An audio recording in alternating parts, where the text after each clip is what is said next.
Hello friends, स्वागत है आप सभी का। और मैं ओम स्वामी आपका दोबारा स्वागत करता हूं। मैं तीसरी बार भी करूंगा, मैं आपका हर बार स्वागत करूंगा क्योंकि आप लोग तो सब्सक्राइब कर नहीं रहे, ना तो आप लाइक कर रहे, ना शेयर कर रहे हो, ना ही सब्सक्राइब कर रहे। और इतना से क्या जा रहा है, आपसे उम्मीद रख रहे हैं सब्सक्राइब कर दो, लाइक कर दो और बेल आइकन को दबा दो। मैं आपका फास्ट तरीके से कोर्स करवा रहा हूँ ताकि जेट में पढ़ने वाले बच्चे और सुपरवाइजर में पढ़ने वाले बच्चे उनका आसानी से कोई भी क्वेश्चन छोड़ ना पाए। तो अपन पढ़ रहे थे पशुओं के रोग के बारे में पढ़ रहे थे। क्या पढ़ रहे थे भैया? पशुओं के रोग पढ़ रहे थे। पशुओं के रोग पढ़ रहे थे अपन लोग। अरे क्या पढ़ रहे थे? पशुओं के रोग पढ़ रहे थे।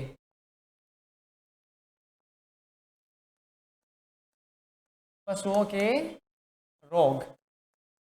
इसके अंदर अपन लोगों ने क्या पढ़ लिया? अपन लोगों ने विषाणु से होने वाले दो रोग पढ़ लिए। विषाणु से होने वाले दो रोग, विषाणु के रोग पढ़ लिए थे, जिनमें एक तो था कौन सा? एक तो था कौन सा?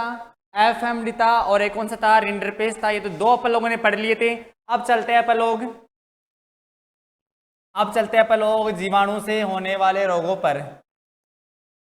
ठीक है, जीवाणु से होने वाले रोग।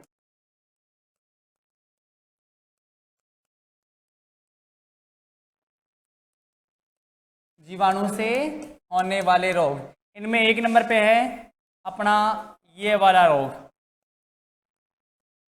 एंथ्रेक्स रोग। कौन सा? एंथ्रेक्स रोग।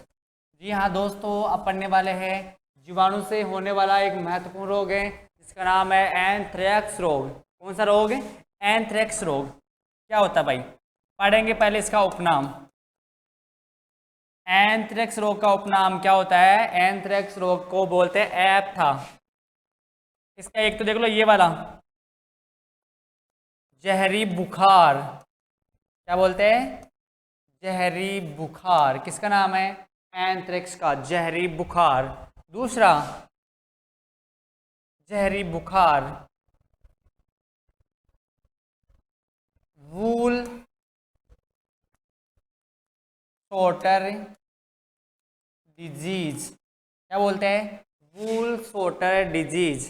तीसरा बावड़ा। क्या बोलते हैं भैया? बावड़ा। जहरी बुखार, वूल शॉटर डिजीज, बावड़ा। ये सारे रोग किसके हैं? किसके उपनाम है? सारे एंथ्रेक्स के उपनाम है। ठीक है, वूल। अच्छा, इनके अलावा देखो, तीन तो इसके इंपॉर्टेंट है। इसके अलावा इसमें क्या होता है, रोग के अंदर क्या होता है, जब ये इसका प्रकोप होता है ना जीवाणु का, उस समय पेट की आंतों में जो गिल्टियां होती है वो सूज जाती है बहुत बुरी। एक बार क्या था, पोस्टमार्टम में देखा गया था कि वो गिल्टियां सूज गई थी, है ना। उसके बाद तो कभी पोस्टमार्टम हुआ ही नहीं, तो उसे बोलते हैं, इसलिए इसके क्या बोलते हैं? गिल्टी जबर, पलीहा जबर, है ना, पलीहा जबर, विषहर, विषघन, ये वाला सब इसके नाम है। जहरी बुखार, वूल शॉटर डिजीज, बावड़ा, गिल्टी जबर, पलीहा जबर, ये सारे किसके उपनाम है? सबकी सब ये एंथ्रेक्स के उपनाम है। किसके उपनाम है? एंथ्रेक्स के उपनाम है। अब ये रोग महत्वपूर्ण क्यों माना जाता है? क्योंकि यह रोग, इधर से लिखता हूं भाई, यह रोग जुगाली करने वाले पशु, यह जुगाली करने वाले पशु में होता है। जुगाली करने वाले पशु में होता है। गाय, भैंस, भेड़ और बकरियों में देखा जाता है, लेकिन मुख्यतः भेड़ बकरियों में ज़्यादा देखा जाता है। भेड़ बकरियों में ज़्यादा देखा जाता है। कौन सा रोग? एंथ्रेक्स रोग। एंथ्रेक्स, जहरी बुखार, वूल शॉटर डिजीज, बावड़ा, गिल्टी जबर, पलीहा जबर, यह जुगाली करने वाले पशुओं में होता है। इसके अलावा गाय, भैंस, भेड़, बकरी में देखा जाता है। लेकिन अगर मुख्य बात करें कि चारों में किसमें होता है, तो चारों में, भेड़ और बकरियों में मुख्यतः यह देखा जाता है। यहाँ तक का मारो स्क्रीनशॉट, फिर आगे चले। यहाँ तक का स्क्रीनशॉट मार लो। मार लिया होगा भैया, चलो फिर आगे चलते हैं।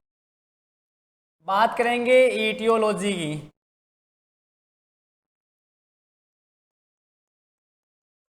ईटियोलॉजी की बात करें, रोग कारक की बात करें, तो ये पहली बात किससे, जीवाणु से होता है। और जीवाणु का नाम बोल दे तब बताना, बैसिलस, बैसिलस एंथ्रेक्सिस। क्या बताओगे, बैसिलस एंथ्रेक्सिस नाम का जीवाणु। कौन सा जीवाणु, बेसिलस एंथ्रेक्सिस नाम का जीवाणु। भैया याद कर लो, एंथ्रेक्स का रोग कारक बेसिलस एंथ्रेक्सिस जीवाणु, बेसिलस एंथ्रेक्सिस जीवाणु। यह जीवाणु, ये जो जीवाणु आपको दिख रहा है ना, यह जीवाणु पशु के सभी भाग, पशु के सभी भाग जैसे खून, बाल, त्वचा, ऊन, वह सभी स्रावों में पाया जाता है। ठीक है, बहुत खतरनाक जीवाणु है, पशु के सभी स्रावों में भी पाया जाता है। कौन सा, अरे कौन सा, बैसिलस एंथ्रेक्सिस नाम का जीवाणु पशु के सभी भाग, खून, बाल, त्वचा, ऊन, वह सभी स्रावों में ये पाया जाता है। अब आप देखना, पशु के शरीर में, पशु के शरीर में, शरीर में यह लंबे समय तक, लंबे समय तक जीवित रहता है। ये तो कोई मौस बात नहीं भाई, जीवित रहे भाई, पशु के शरीर के साथ में है तो यह लंबे समय तक जीवित रहेगा। लेकिन लेकिन क्या भाई, लेकिन पशु शरीर के बाहर, पशु शरीर के बाहर, बाहर यह अपने ऊपर, यह अपने ऊपर कवच बनाकर, कवच बनाकर लंबे समय तक जीवित रहता है। अच्छी बात है ना भाई, है ना। ये सोचने की बात है कि पशु के शरीर में कोई दिक्कत नहीं है, शरीर पर जिंदा रह जाए, लेकिन पशु के शरीर के बाहर यह अपने ऊपर कवच बनाकर लंबे समय तक क्या रहता है, जीवित रहता है। इसका स्क्रीनशॉट ले लो भाई, आगे वो समझ में, यहाँ तक है, यहाँ तक समझ गए होंगे। अरे उतार लिए क्या, यहाँ तक, तो आगे चलो भाई। अब देखो,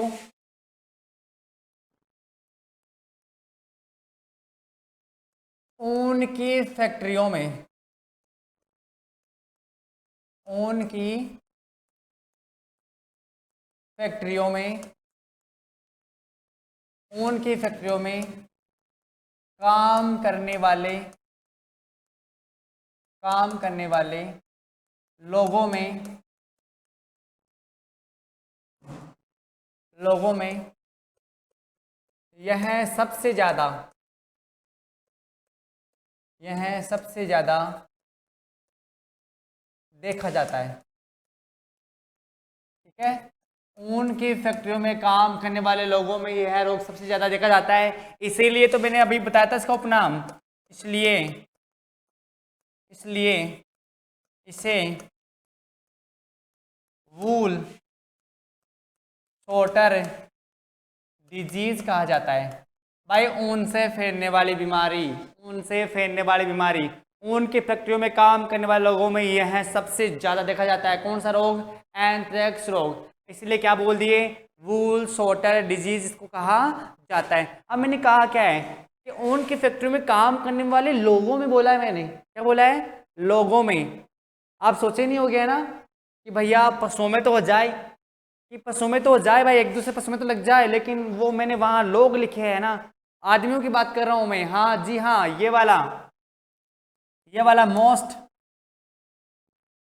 इंपॉर्टेंट लिख लो भाई। यह आनुवांशिक प्रकार का रोग है। किस प्रकार का, आनुवांशिक प्रकार का रोग है भाई। यह आनुवांशिक प्रकार का रोग है। यह रोगी पशु से, यह है रोगी पशु से स्वस्थ पशु में वह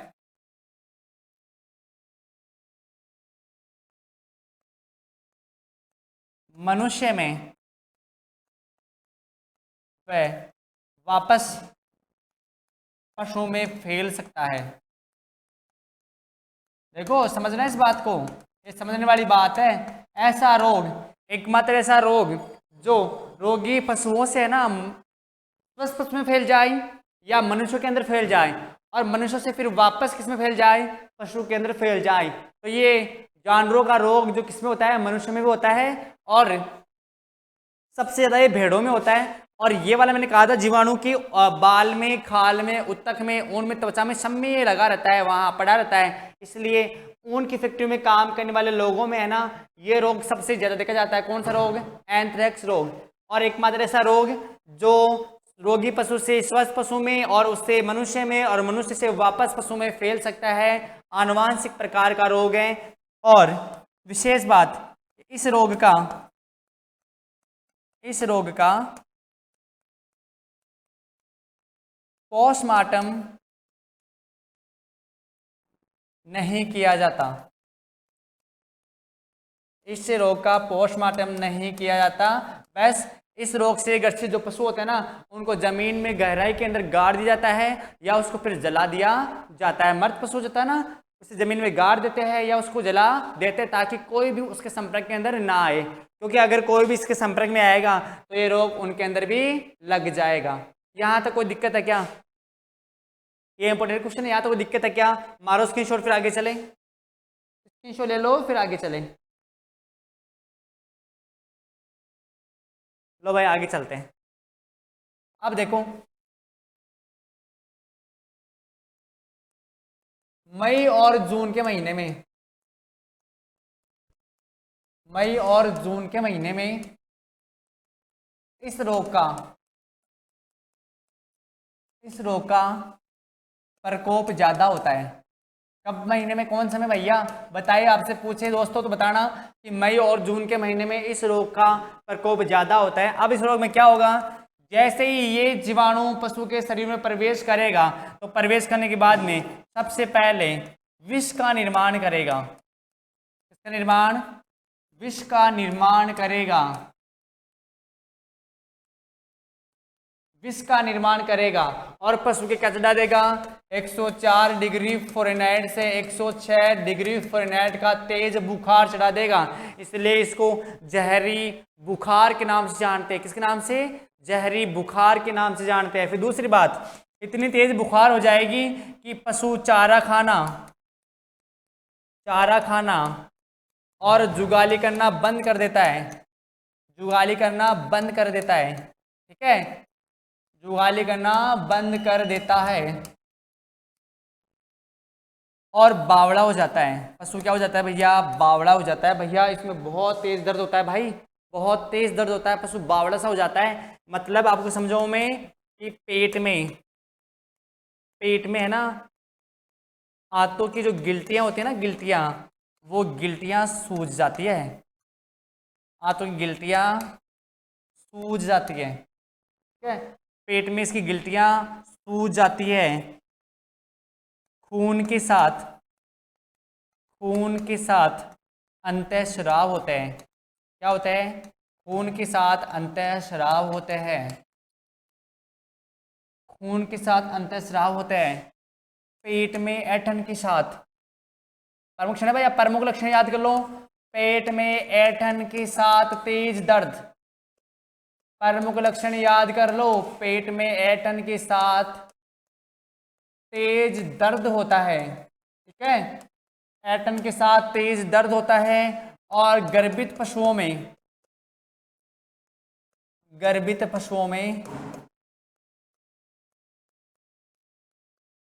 गर्भपात हो जाता है। ये इसके प्रधान लक्षण है भैया। पेट में तेज दर्द होता है, गर्भित पशुओं में गर्भपात हो जाता है, गिल्टियां सूज जाती है और खून के अंतस्राव होते हैं, मुंह से लार गिरती है, आंखें लाल हो जाती है, चारा खाना बंद कर देता है, जुगाली करना बंद कर देता है। किस रोग के अंदर? एंथ्रेक्स रोग के अंदर।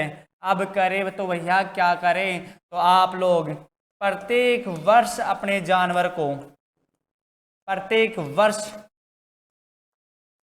अपने जानवर के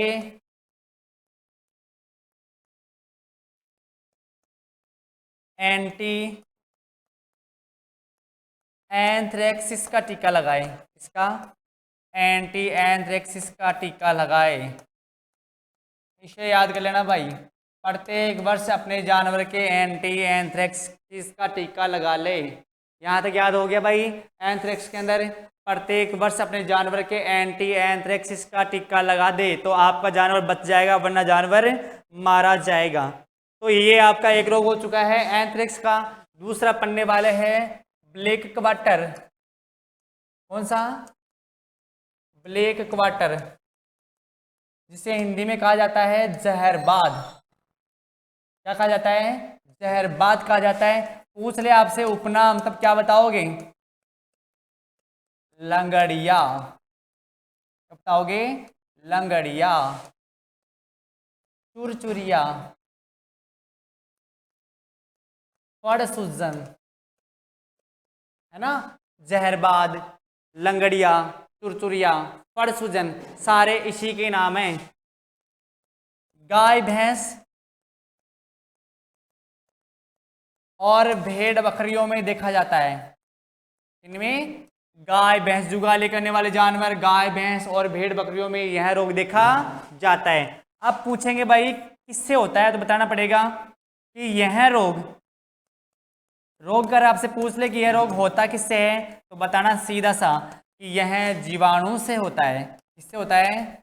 जीवाणु से होता है। अब पूछ ले जीवाणु के नाम, तो बताना जीवाणु का नाम है क्लोस्ट्रीडियम। क्लोस्ट्रीडियम सोबियाई, क्लोस्ट्रीडियम सोबियाई। और दूसरा क्लोस्ट्रीडियम सेप्टिका। क्लोस्ट्रीडियम सोबियाई और क्लोस्ट्रीडियम सेप्टिका, इन दो प्रकार के जीवाणुओं से जानवर के अंदर ब्लैक वाटर रोग होता है। क्लोस्ट्रीडियम सोबियाई और क्लोस्ट्रीडियम सेप्टिका, इनसे होता है ये ब्लैक वाटर। सर खतरनाक रोग है जीवाणु वाला पशु। हाँ, 5 से 7 दिन के अंदर ये मर जाता है भाई। अपने सुभाष सर बोल रहे हैं कि रोग में 5 से 7 दिन में मर जाता है। हाँ भाई, 5 से 7 दिन में पशु मर जाता है, इसकी टाइफाइड हो जाती है। लेकिन आप लोग एक बार याद करना, जीवाणु ने बोला इनका नाम क्लोस्ट्रीडियम सोबियाई और क्लोस्ट्रीडियम सेप्टिका, बहुत शानदार जीवाणु है, मस्त वाले। तो इनसे होता है। अब देखो होता क्या है, तो ये जीवाणु है ना, यह जीवाणु सबसे पहले अटैक कहाँ करता है? तो यह जीवाणु ज़्यादा अटैक करता है जहाँ पर मांसपेशियाँ पाई जाती है। कहाँ पर? जहाँ पर मांसपेशियाँ पाई जाती है वहाँ पर यह अटैक करता है। यह जीवाणु मांसपेशियों पर अटैक करता है। जैसे मान लो एक तो करता है कहाँ पर? पुट्टे वाले भाग पर। कहाँ पर? पुट्टे वाले भाग पर अटैक करता है। और दूसरा गर्दन की मांसपेशियों पर अटैक करता है। गर्दन की मांसपेशियों पर अटैक करता है। गर्दन की मांसपेशियों पर अटैक करता है। जैसे मान लो चारागाह के मैदानों में चारा वारा खाने पर, दाना वाना पानी वानी पीने पर, जैसे ही एक बार ये आहार नाल के माध्यम से पेट के अंदर पहुंच गया, तो पहुंचने के बाद में सीधा ये यही पहुंचता है, मांसपेशियों वाले भागों पहुंचता है और वहां जाकर अपनी संख्या में क्या करता है? वृद्धि करता है। अपनी संख्या में वृद्धि करता है। अपनी संख्या में वृद्धि करता है भाई। अब देखिए मान लो कि ये भैंस का पुट्ठे वाला भाग है, ये वाला, ठीक है, ये पूंछ वाला, और ये पुट्ठे वाला भाग है यहाँ वाला। अब यहाँ क्या होगा? सारे जीवाणु यहाँ के इकट्ठा हो गए, अपनी संख्या में क्या कर रहे हैं भाई? वृद्धि कर रहे हैं। जैसे संख्या वृद्धि करेंगे तो यहाँ से यहाँ की जो उत्तक वगैरह है, खाल, जो मांस वगैरह है, वो सड़ने लग जाएगा, गलना शुरू हो जाएगा। गलना शुरू होगा तो यहाँ पर क्या आएगी फिर भाई? अरे यहाँ क्या आ जाएगी, अरे क्या आ जाएगी, सूजन आ जाएगी, इसमें गैस से भर जाएगी ना, तो यहाँ पे क्या आ जाएगी, सूजन आ जाएगी, सूजन आएगी। अब पशु चलेगा तब इसके क्या होगा भाई, दर्द होगा।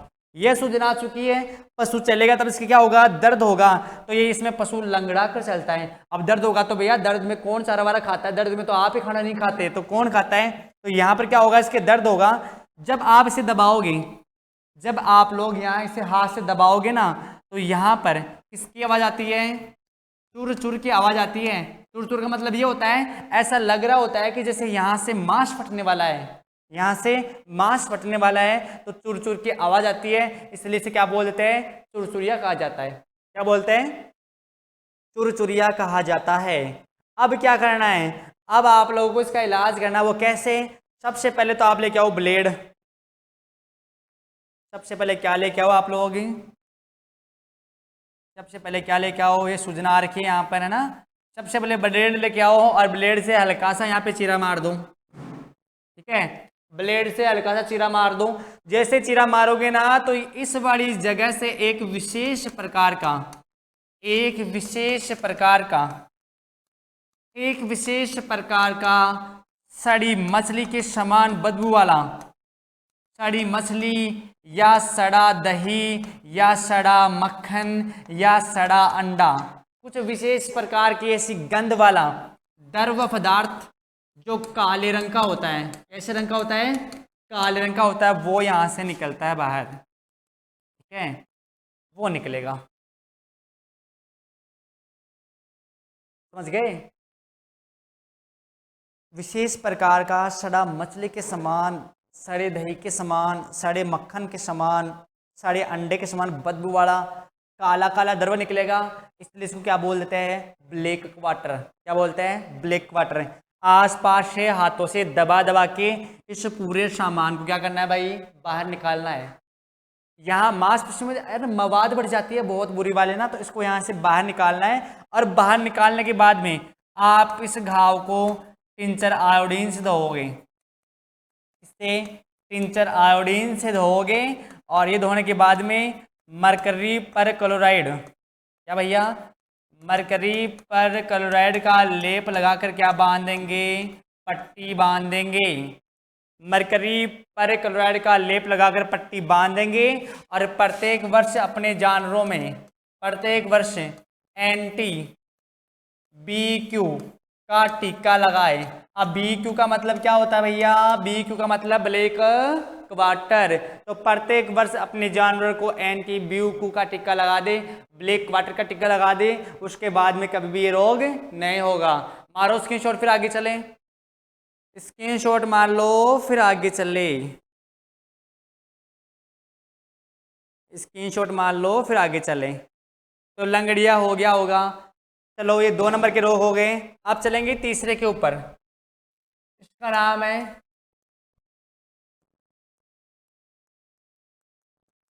मेस्टाइटिस, मतलब थनैला। कौन सा रोग है, थनैला रोग।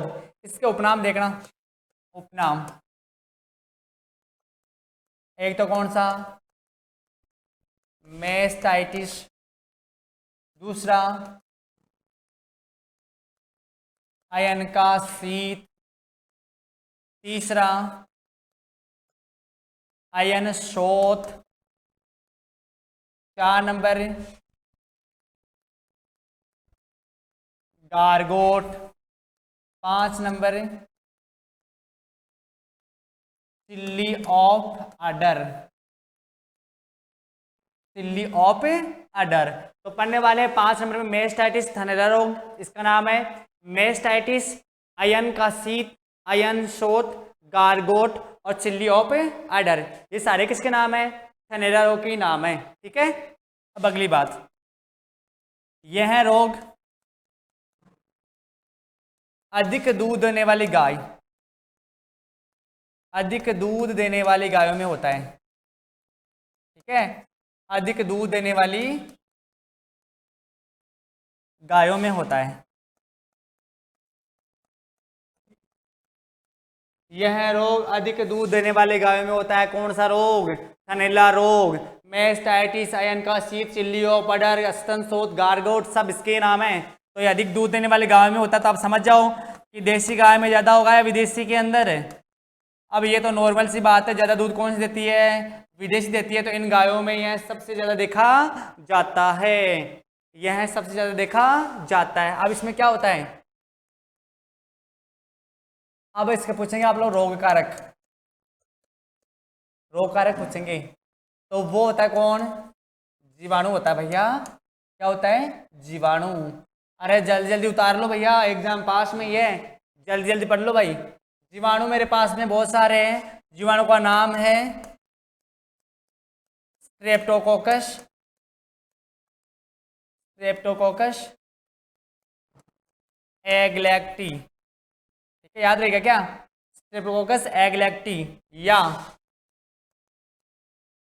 इसी के जैसा नाम है स्ट्रेप्टोकोकस एग्लैक्सिया। ये भी इसी का नाम भाई, ऐसा ही नाम है। और भी याद करो तो और बताऊं, स्ट्रेप्टोकोकस वन लेक्सियो है, याद रहेगा कि भाई?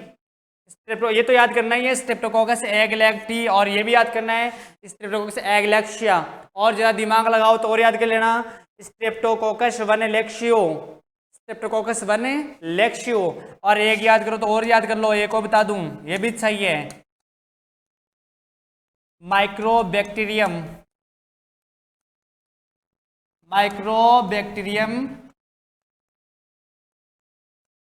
Tuberculosis, mycobacterium tuberculosis. ये भी किसका रोग कारक होता है? थनैला रोग का ही रोग कारक होता है, माइक्रोबैक्टीरियम ट्यूबरकुलोसिस। तो ये इसका रोग कारक। अब क्या होगा? अधिक दूध देने वाली गाय भैंस में जब दूध निकालते हैं ना, तो दूध निकालने के बाद में जब जानवर नीचे बैठता है, तो आपको पता है ना कि आयन का जो छिद्र आता है वो कुछ समय तक खुला रहता है, ग्रंथि का जो छिद्र खुला रहता है। तो नीचे बैठने पर वहां से ये थनैला रोग का जीवाणु थन के अंदर प्रवेश कर जाता है, और प्रवेश करने के बाद में क्या कमाल दिखाता है वो मैं आपको बताने वाला हूँ। जैसे ही थन में प्रवेश करेगा, तो प्रवेश करने के बाद में सबसे पहले आयन का तापमान गिर जाएगा, आयन का तापमान गिर जाएगा, मतलब आयन के हाथ लगाने पर वह गिर जाएगा। आयन के हाथ लगाने पर आयन ठंडा महसूस होगा। कैसा? ठंडा महसूस होगा। इसीलिए इसे क्या बोलते हैं? आयन का शीत रोग कहा जाता है। दूसरी बात, सबसे पहले क्या होगा? सबसे पहले उस थन में दूध कम आने लग जाएगा। जिस थन में होगा ना, उस थन में दूध कम आने लग जाएगा, दूध कम आने लग जाएगा। फिर क्या होगा? अरे फिर क्या होगा? फिर दूध का रंग सफ़ेद से, पहले सफ़ेद आता था ना, तो सफ़ेद से हल्का हल्का पीला हो जाएगा। क्या हो जाएगा? हल्का हल्का पीला हो जाएगा। उसके बाद में हल्का हल्का लाल हो जाएगा, हल्का लाल हो जाएगा। और उसके बाद में जैसे पनीर जानते हो ना, फटा हुआ दूध पनीर, पनीर के समान या दही के समान दूध के चितड़े होते ना, चितड़े, वो निकलने लग जाएंगे। और सही समय पर ध्यान नहीं दोगे तो कुछ समय के अंदर उस थन से दूध आना बंद हो जाएगा, थन से दूध आना बंद हो जाएगा। और वो थन क्या हो जाएगा? सिकुड़ जाएगा, और सिकुड़ कर सदा के लिए क्या हो जाएगा? बेकार हो जाएगा। ठीक है, थन सिकुड़ जाएगा और सदा के लिए वो क्या हो जाएगा? बेकार हो जाएगा। इस रोग के अंदर, इस रोग के अंदर, इस रोग में पशु की मृत्यु तो नहीं होती, पशु की मृत्यु नहीं होती, मृत्यु नहीं होती, लेकिन आर्थिक नुकसान जरूर जाता है। आर्थिक नुकसान होता है भाई। पशु की मृत्यु नहीं होती, लेकिन आर्थिक नुकसान होता है। किस रोग में? थनैला के अंदर। अब क्या करो भाई, आप जैसे ही आपको मालूम चल जाए कि थनैला होने वाला है, उसी समय आप है ना थन साइपन से दूध निकालो। अगर उसमें दूध जम गया ना थन के अंदर, तो थन साइपन से दूध को बाहर जरूर निकालना भाई। पूरे दूध को बाहर निकालना किसी भी हाल में। अगर बाहर नहीं निकालोगे ना तो कुछ समय में वो थन फिर खराब हो ही जाएगा। और प्रत्येक वर्ष अपने जानवरों को एंटी एमएस मस्टिवैक्स मैस्टाइटिस का टीका लगाएं। अपने जानवरों को मैस्टाइटिस का टीका लगाएं। मारो स्क्रीनशॉट, मैस्टाइटिस का टीका लगाएं। ठीक है, ये आप समझ गए होंगे। मैं आपको दोबारा बोल रहा हूँ, सारे रोगों के नाम इंग्लिश में याद करना। जितना इंग्लिश में याद कर लोगे उतना ही आप उसका टीके का इलाज कर पाओगे। हम एमएस में तो सीधे बोलूँगा कि एमएस एग्जाम में से आएगा कि किसका टीका लगाए। अब आपको ये पता नहीं कि थैलेला को इंग्लिश में क्या बोलते हैं, आपको ये पता नहीं गलगोट को इंग्लिश में क्या बोलते हैं, तब आप टीका किसका लगाओगे। आज जैसे मान लो क्वेश्चन आ गया कि गलगोट रोग के लिए टीका कौन सा होता है, वहाँ 4 ऑप्शन आ गए, एंटी-एचएस, एंटी-एमएस, एंटी-टी और एंटी-एफएमडी। अब जिनको ये पता नहीं कि गलगोट को हीमोरेजिक सेप्टिसेमिया कहा जाता है, वो कहाँ टिक्का लगाएगा भाई। तो इंग्लिश में जरूर याद करना। जैसे अब इसका नाम था थैलेला का एंटी मैस्टाइटिस, तो टिक्का लगा दिया फटाक से, एंटी एमएस का टिक्का लगा दी, लगाया ना एंटी एमएस का टिक्का। तो इंग्लिश का नाम याद होना बहुत जरूरी है, फिर इसका टिक्का लगा दिया जाता है ना। तो यहाँ तक इसको आराम से देख लो। अगले वीडियो में आपके सारे रोग में कंप्लीट करवा दूंगा। तब तक के लिए धन्यवाद।